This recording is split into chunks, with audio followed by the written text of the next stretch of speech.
Καλά κρυμμένο μέσα σε μια λαγκαδιά με μοναδική θέα στο Αιγαίο, το ακριτικό αυτό χωριό του Νοτίου Πηλίου εντυπωσιάζει με την αμφιθεατρική του ομορφιά. Η συνέχεια της αρχαίας πόλης Ιππιάδας, το Προμήρι.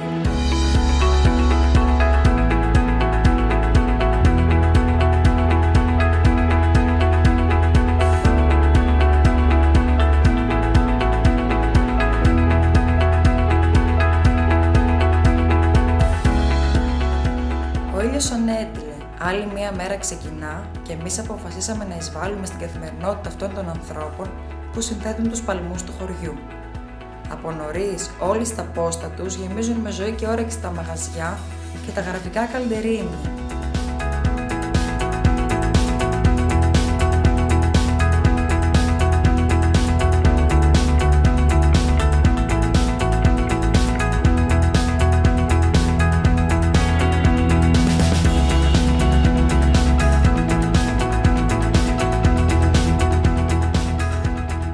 Βράδυ μαζεύονται όλες στις πλατείες γύρω από τα μεγάλα πλατάνια για να διασκεδάσουν, να τραγουδήσουν ή να διηγηθούν τις ιστορίες τους.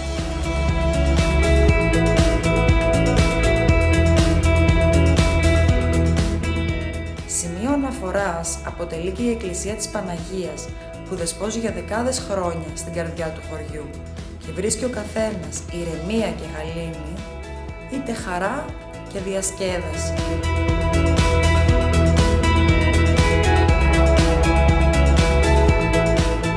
Σε απόσταση αναπνοής βρίσκονται και μερικές μαγικές παραλίες, συνθέτοντας αρμονικά βουνό με θάλασσα.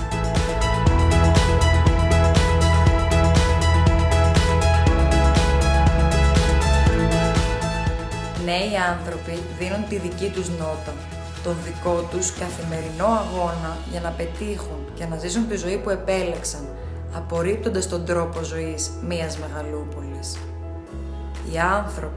Οι άνθρωποι είναι η πραγματική ομορφιά που κρύβει αυτός ο τόπος.